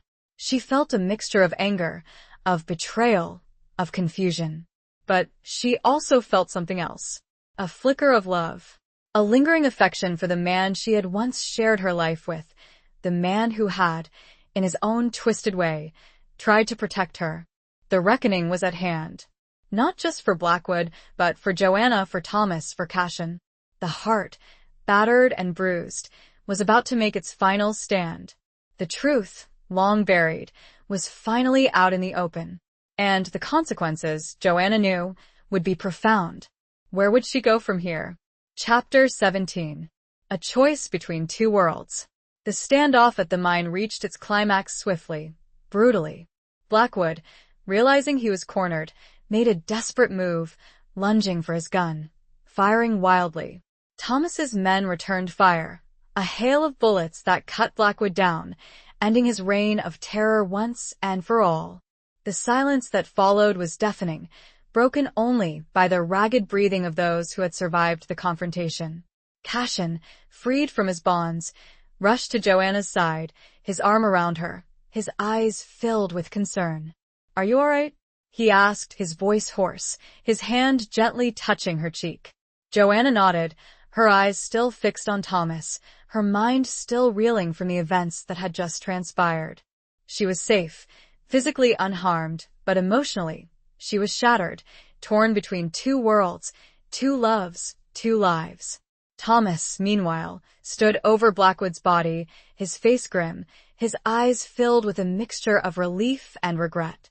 He had done what he had set out to do, had avenged Daniel's death, had protected Joanna, had ended Blackwood's reign of terror. But he had also paid a heavy price, had lost years of his life, had caused immeasurable pain to the woman he loved. He turned to Joanna, his gaze pleading, his voice hesitant. "Joanna," he said. I know I have a lot to explain, a lot to make up for. But can we talk? Can we try to start over?" Joanna looked at him, her heart aching, her mind torn. She had loved him, had mourned him, had built a new life without him. And now, he was back, offering her a chance to return to the past, to reclaim the life she had lost. But she had also found something new, something unexpected, something precious. She had found love again, with Cashin, a man who had stood by her, who had protected her, who had shown her that she could be strong, that she could be loved. She looked at Cashin, his eyes filled with a mixture of concern and understanding. He knew what she was facing, the choice she had to make. He knew that he might lose her, that the past might reclaim her. He gently squeezed her hand, his touch reassuring, comforting. "It's your decision, Joanna," he said, his voice soft, his gaze unwavering. "I'll support you, whatever you choose." His words, his selfless love, gave her strength. She knew what she had to do. She turned back to Thomas, her eyes filled with a mixture of sadness and resolve. "Thomas," she said, her voice firm, her heart aching. I can't go back. I've changed. I've moved on." Thomas nodded, his face falling, his eyes filled with a deep, abiding sadness. He had expected this, had known that he had lost her, that the past could not be reclaimed. "I understand," he said, his voice barely a whisper. I just wanted to try. To make things right." Joanna reached out and gently touched his arm, her touch conveying a mixture of forgiveness and farewell. "You did make things right, Thomas," she said. "You saved us. You avenged Daniel. And for that, I'm grateful." She turned to Cashin, her eyes meeting his, her heart filled with a love that was stronger, deeper, than anything she had ever felt before. "I choose you, Cashin," she said, her voice clear, unwavering. "I choose this life. I choose us." Cashin smiled, a genuine, heartfelt smile that lit up his face, that reached his eyes. He pulled her close, his arms wrapping around her, his embrace a haven, a promise of a future they would build together. Thomas watched them, his heart aching, but he knew he had made the right choice, had done what he had to do. He had closed a chapter of his life, had atoned for his sins, had found a measure of peace. He turned and walked away, disappearing into the shadows of the mine, leaving Joanna and Cashin to embrace their new beginning, their new life, their new love.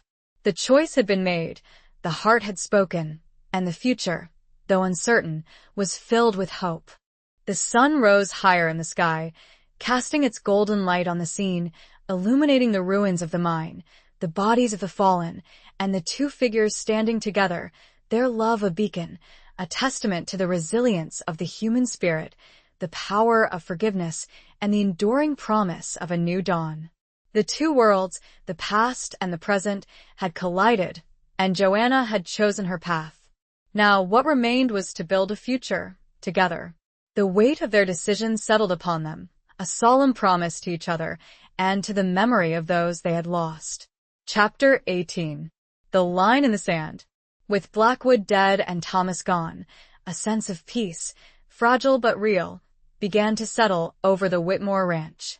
The immediate threat had been eliminated, the ghosts of the past, at least partially, laid to rest. But Joanna and Cashin knew that their work was far from over. The ranch had been ravaged by the battle, the repairs were ongoing, and the emotional scars, both their own and those of the ranch hands, would take time to heal. They worked together side by side, rebuilding their home, restoring a sense of normalcy, a sense of hope. They shared the burden, the responsibility, and in doing so, they deepened their bond, their love, their commitment to each other. The ranch hands, initially wary of Cashin, now saw him as a hero, a protector, a leader. They respected his courage, his strength, his unwavering loyalty to Joanna. They rallied around them, their trust restored, their spirits lifted by the promise of a brighter future. But there were still challenges to overcome, still obstacles in their path. The news of Blackwood's death and Thomas's reappearance had spread like wildfire through the territory, creating a ripple effect of uncertainty, of suspicion. The local sheriff, a man named Thompson, a man who had always been somewhat skeptical of Joanna, somewhat resentful of her independence, arrived at the ranch, his face grim, his eyes filled with questions. "Mrs. Whitmore," he said, his voice stern, his gaze sweeping across the scene of the recent battle. "I need to know what happened here. I need to know the truth." Joanna, standing beside Cashin, her hand in his, met the sheriff's gaze, her eyes unwavering. "We were attacked, Sheriff," she said, her voice firm, her tone clear. "By Silas Blackwood and his gang. We defended ourselves. We won." Sheriff Thompson looked at Cashin, his eyes narrowed. "And you, Mr. Rhodes," he said. "What's your involvement in all this?"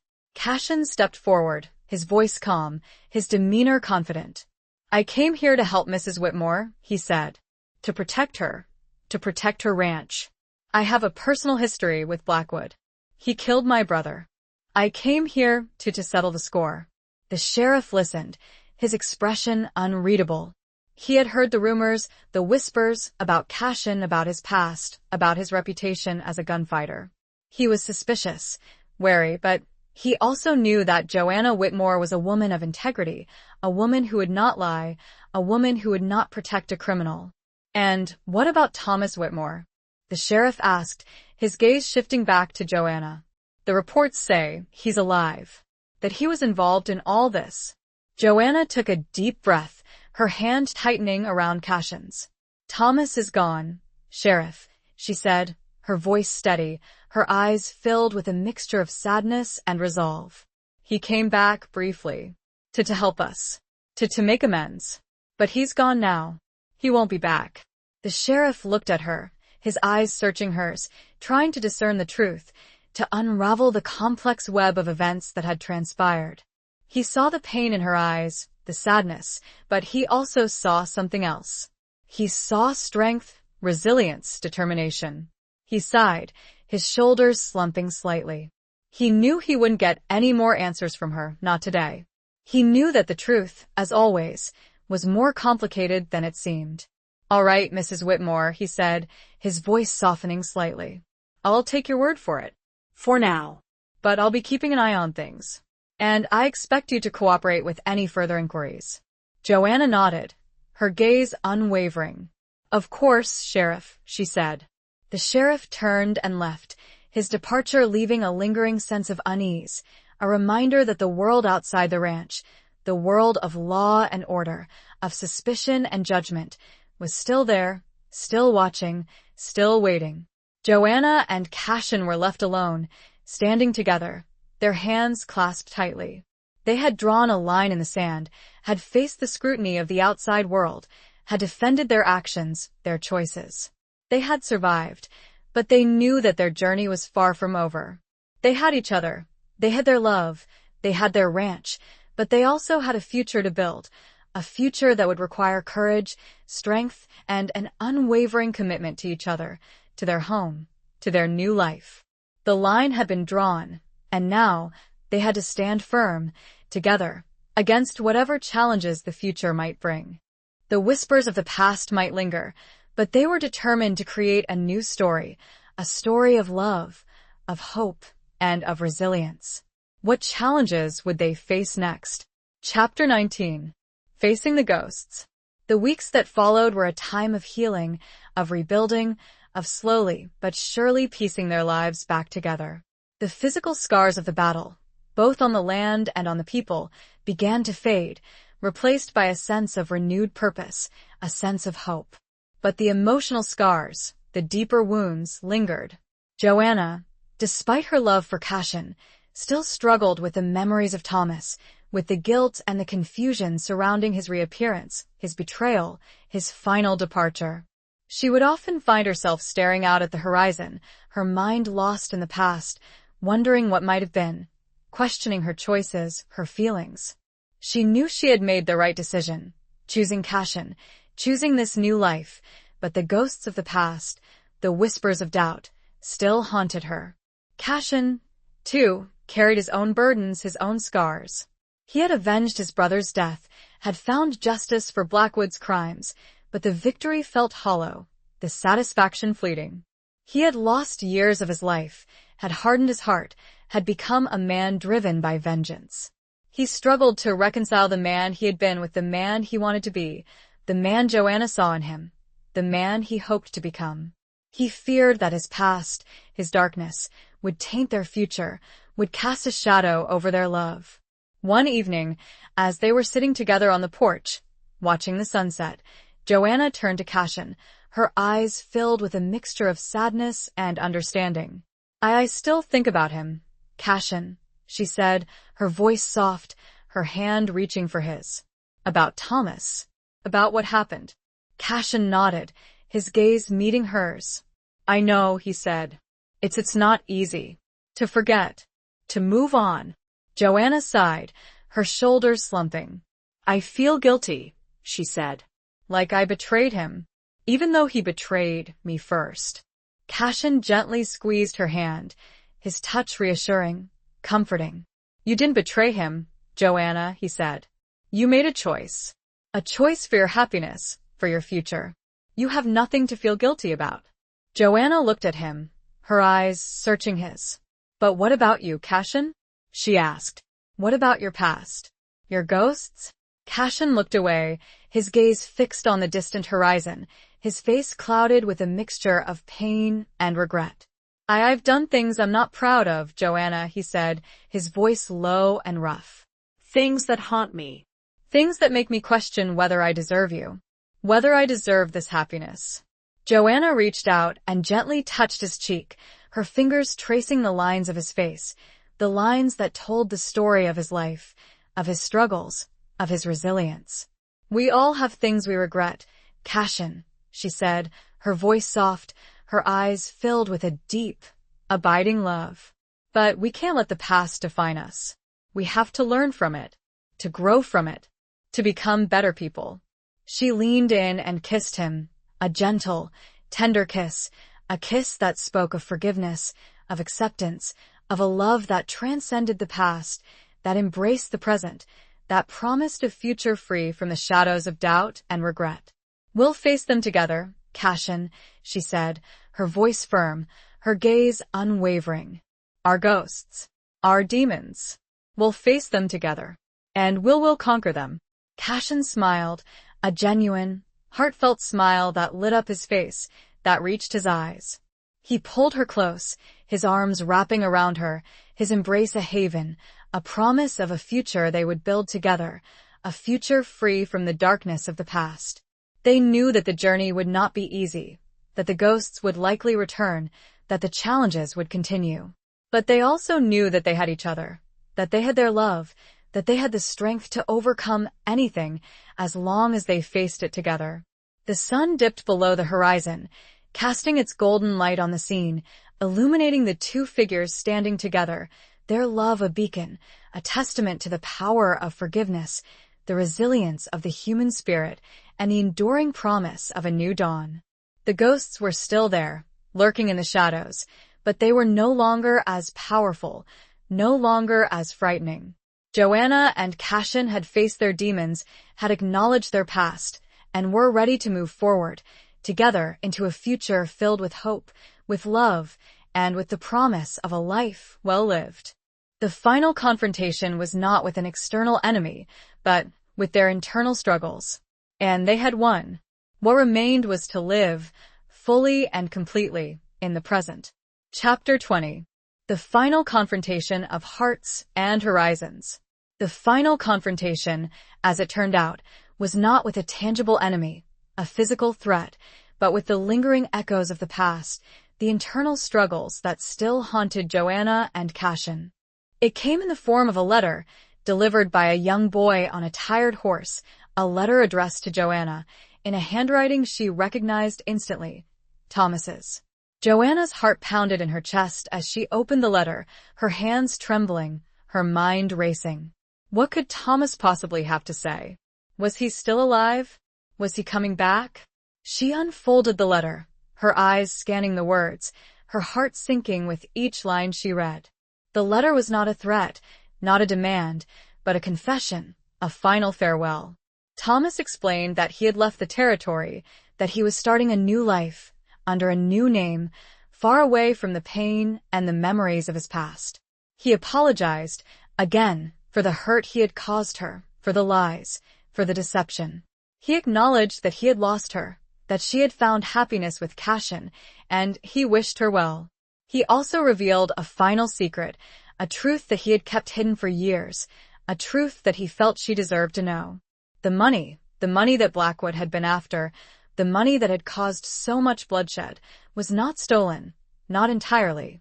It was money that Thomas had earned, legitimately, through a series of shrewd investments that he had made with Blackwood's help before he realized the extent of Blackwood's cruelty and ruthlessness. He had hidden the money, not to protect himself, but to protect Joanna, to ensure that she would be provided for, even if something happened to him. He had intended to tell her, eventually, but the events surrounding Daniel's death had forced his hand, had led him to fake his death, to disappear. He ended the letter with a final plea for forgiveness, a final expression of love, a final goodbye. Joanna read the letter again and again, her emotions a whirlwind of confusion, of sadness, of relief. Thomas was gone, truly gone this time, but he was not the monster she had feared. He was a flawed man, a man who had made mistakes, but a man who had, in his own way, loved her. She shared the letter with Cashin, her hand in his, her heart aching but also healing. Cashin read the letter silently, his face grim, his eyes filled with a mixture of understanding and compassion. "He's at peace," Cashin said, his voice soft, his hand squeezing hers. "And so are you, Joanna." "So are you." Joanna nodded, her tears flowing freely now, tears of grief, of relief, of closure. The final ghost had been laid to rest, the final secret revealed. The past, with all its pain and its complexities, was finally behind her. She looked at Cashin, her eyes filled with a love that was deeper, stronger, than anything she had ever felt before. She had faced her demons, had confronted her past, and had emerged victorious, not unscathed, but whole. "What now, Cashin?" she asked, her voice soft, her gaze unwavering. Cashin smiled, a genuine, heartfelt smile that lit up his face, that reached his eyes. "Now," he said, "we live. We build our future. Together." They stood together, hand in hand, on the porch of their ranch, watching the sun rise, a new day dawning, a new chapter beginning. The horizon stretched before them, vast and endless, filled with possibilities, with challenges, with the promise of a life well lived, a life shared, a life filled with love. The final confrontation had been with themselves, with their past, with their doubts and their fears. And they had won. They had found peace, had found forgiveness, had found a love that would endure, a love that would guide them, a love that would sustain them through whatever the future might bring. Their hearts, once battered and bruised, were now whole, healed, ready to embrace the vastness of the horizon together. The ranch, a symbol of their resilience, stood strong and proud, a testament to their enduring spirit. The air was clear, the silence peaceful, and the future, finally, was theirs. The vast expanse of the sky above mirrored the limitless possibilities that lay ahead. Epilogue. Years passed, and the Whitmore Ranch thrived. Under Joanna and Cashin's care, it became a haven, a place of peace and prosperity, a testament to their love, their resilience, their unwavering commitment to each other and to their community. The scars of the past, both physical and emotional, faded, replaced by new growth, new life, new hope. The ranch hands, once wary and uncertain, became a loyal, devoted family, bound together by shared hardship and shared triumph. Joanna and Cashin, their love deepened by time and experience, became pillars of the community, respected and admired for their strength, their compassion, their unwavering sense of justice. They never forgot the past, the lessons they had learned, the losses they had endured. They honored the memory of those who had fallen, of Daniel, of Old Man Hemlock, of young Billy, by living their lives fully, by cherishing every moment, by building a future worthy of their sacrifice. They often spoke of Thomas, with a mixture of sadness and forgiveness. They acknowledged his flaws, his mistakes, but they also remembered his love, his attempts to protect Joanna, his final act of redemption. Cashin, finally free from the burden of vengeance, found peace, found purpose, found a love that healed his wounded heart, that transformed him into the man he had always wanted to be. Joanna, her strength renewed, her spirit unbroken, found a happiness she had never thought possible, a love that filled her life with joy, with meaning, with a sense of belonging. One evening, as they were sitting together on the porch, watching the sunset, their hands clasped tightly, their hearts filled with gratitude, Joanna turned to Cashin, her eyes shining with love. "We did it, Cashin," she said, her voice soft, her smile radiant. "We built a good life. A beautiful life."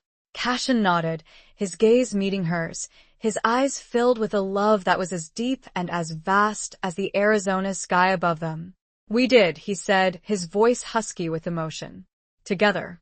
The sun dipped below the horizon, painting the sky in hues of orange, purple, and red, a breathtaking display of beauty, a fitting end to a long and eventful journey.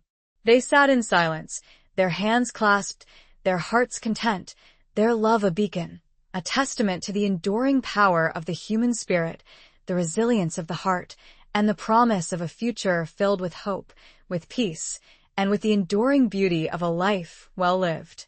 The ranch, their home, stood strong and proud, a symbol of their triumph over adversity, their unwavering commitment to each other, and their enduring love. The vast, star-studded sky above seemed to whisper a silent blessing on their lives, their love, and their legacy. The echoes of the past had faded, replaced by the gentle sounds of the present, the promise of the future, and the enduring strength of their bond. The circle was complete. The end.